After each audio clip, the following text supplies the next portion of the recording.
एक बार गणेश जी ने पृथ्वी के मनुष्यों की परीक्षा लेने का विचार किया। वो अपना रूप बदलकर पृथ्वी पर भ्रमण करने लगे।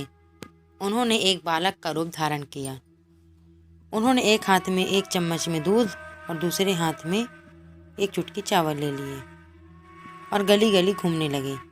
साथ ही साथ आवाज लगा रहे थे, कोई मेरे लिए खीर बना दो, कोई मेरे लिए खीर बना दो। कोई भी उन पर ध्यान नहीं दे रहा था, बल्कि लोग उन पर और हंस रहे थे।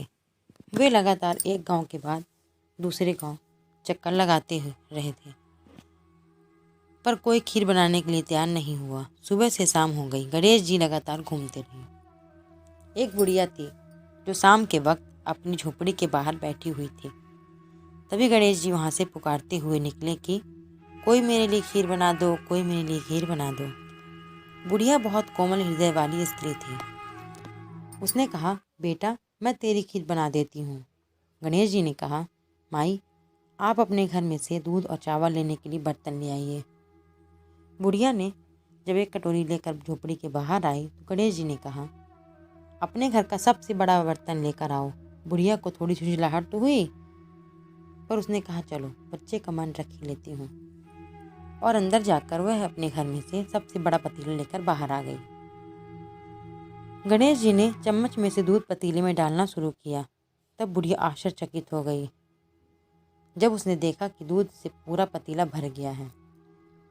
एक के बाद एक वो बर्तन झोपड़ी से बाहर लाती गई और उसमें गणेश जी दूध भरते चले गए। इस तरह से घर के सारे बर्तन दूध से लबालब भर गए।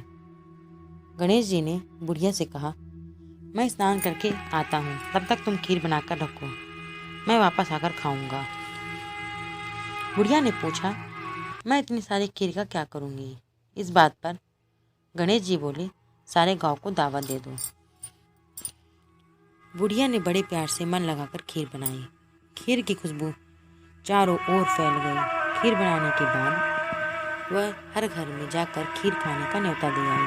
कई लोग तो उस पर हंस भी रहे थे, कह रहे थे, बुढ़िया के घर तो खाने का दाना नहीं है और वह सारे गांव को खीर खाने की दावत दे रही है। जब बुढ़िया की बहू को दावत के बारे में पता चला तब वह सबसे पहले वहां पहुंच गई। उसने खीर से भरे हुए पतीलों को जब देखा तो उसके मुंह में पानी आ गया। उसे बड़ी जोर से भूख लगी हुई थी। उसने एक कटोरी में खीर निकाली और दरवाजे के पीछे बैठकर खाने लगी। इसी बीच एक चींटा गिर गया और गणपति जी को भूख लग गया। वह प्रसन्न हो गए। अब पूरे गांव को खाने की दावत देकर बुढ़िया जब वापस आई तो उसने देखा बालक वापस आ गया था। बुढ़िया ने कहा, बेटा खीर तैयार है, भोग लगा लो। गणपति जी बोले, माँ भोग तो लग चुका है, मेरा पेट भी पूरी तरह से भर चुका है, मैं संतुष्ट हूँ। अब तू खा ले, अपने परिवार और गांव वालों को खिला दे।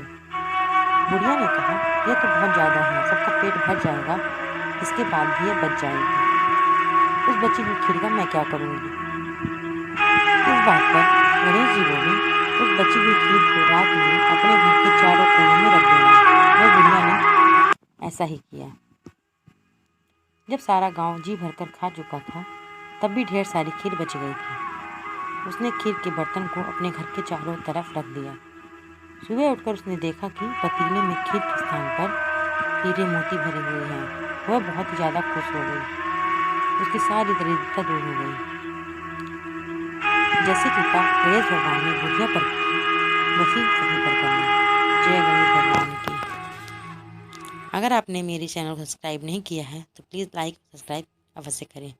धन्यवाद।